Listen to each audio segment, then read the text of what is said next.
Voici la correction de l'évaluation finale numéro 5, sujet B. Le premier exercice consiste à résoudre une inéquation quotient 5 moins 3x sur 2x plus 3 inférieur ou égal à 0. La première chose à faire est de chercher les valeurs qui vont annuler le numérateur et le dénominateur. Pour cela, donc, je dois résoudre quand c'est que 5 moins 3x vaut 0, ce qui est équivalent à moins 3x égale moins 5. Donc, x égale moins 5 sur moins 3, ce qui donne 5 tiers. Prenons maintenant le dénominateur. 2x plus 3 vaut 0. Lorsque 2x égale moins 3,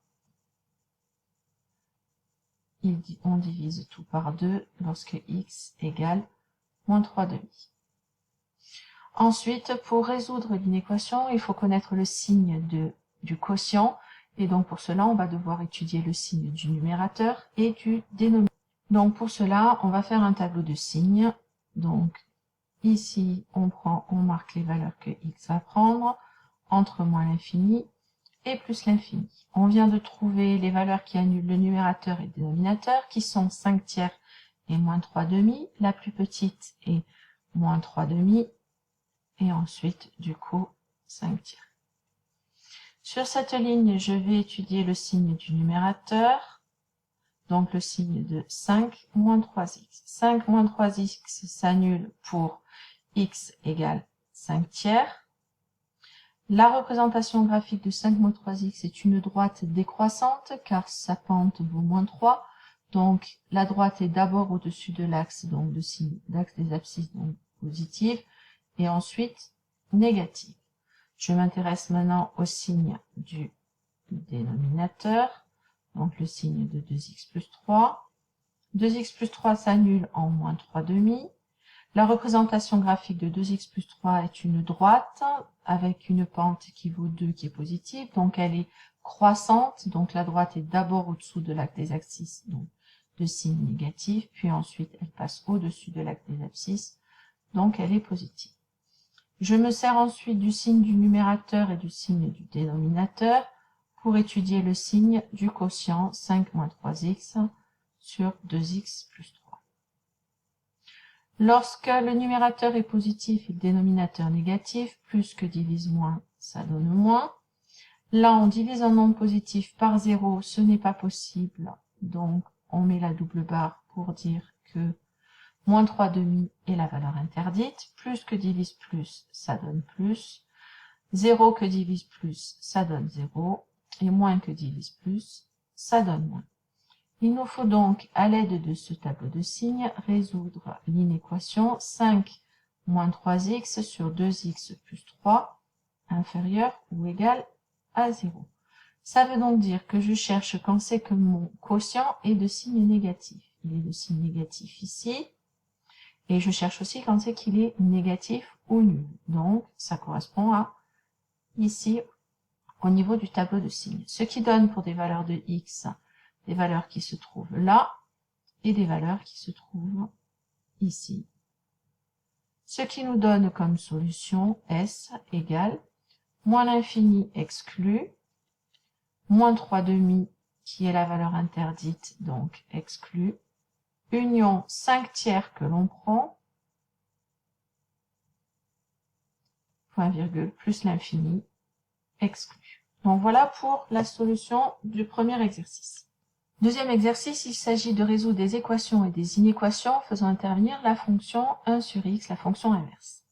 Donc, si 1 sur x vaut moins 2, on cherche donc l'inverse de moins 2. L'inverse de moins 2, c'est moins 1 demi. Si 1 sur x égale 1 tiers, on cherche l'inverse de 1 tiers, ça fait x égale 3. Et si 1 sur x égale 4, on cherche l'inverse de 4, qui est 1 quart. Donc voilà pour les solutions des équations qui étaient données. Maintenant, on vous demande, à l'aide de la représentation graphique, de résoudre des inéquations qui font intervenir la fonction inverse. Donc on se sert de la représentation graphique de la fonction inverse. Je vais d'abord, dans un premier temps, représenter graphiquement cela à quoi ça correspond, pour ensuite trouver les solutions. La première inéquation à résoudre, c'est 1 sur x inférieur ou égal à moins 2. Si on est en 1 sur x, ça veut dire qu'on est en ordonnée, et on veut que les ordonnées soient inférieures ou égales à moins 2. Ça veut dire que les ordonnées doivent être ici, moins 2 étant une valeur prise. Ça correspond à des points de la courbe qui se trouvent sur cette partie-là de la courbe. Et du coup, je me ramène aux points en abscisse. C'est donc des points qui se situent ici, la valeur étant prise ici. La valeur qu'il y a pour une image de moins 2, c'est moins 1,5. Et ici, 0 est exclu. Ce qui nous donne comme solution, pour 1 sur x inférieur ou égal à moins 2, pour la valeur de x qui appartient à moins 1,5 compris 0 exclu. Deuxième inéquation que l'on a à résoudre, c'est 1 tiers inférieur ou égal à x inférieur à 4. De la même manière, vu qu'on parle de 1 sur x, c'est-à-dire qu'on est sur l'axe des ordonnées, donc on veut des ordonnées comprises entre 1 tiers et 4. Les valeurs comprises entre 1 tiers et 4, ça veut dire qu'on se situe ici. La valeur 1 tiers est prise, la valeur 4 est exclue. Ce qui veut dire qu'on cherche des points qui sont sur la courbe ici, que je repasse en bleu. Je me ramène maintenant du coup en abscisse, donc c'est des points qui se situent ici sur l'axe des abscisses et ici. Donc ce qui nous donne comme solution, l'antécédent de 4 c'est 1 quart, l'antécédent de 1 tiers c'est 3, et donc si 1 tiers inférieur ou égal à 1 sur x inférieur strictement à 4, pour des valeurs de x qui appartiennent à moins 1 quart, exclu, 3 inclus. Voilà pour ce qui est de la correction de l'évaluation finale numéro 5, sujet B. N'hésitez pas à me poser des questions par mail si vous avez des choses que vous n'avez pas compris.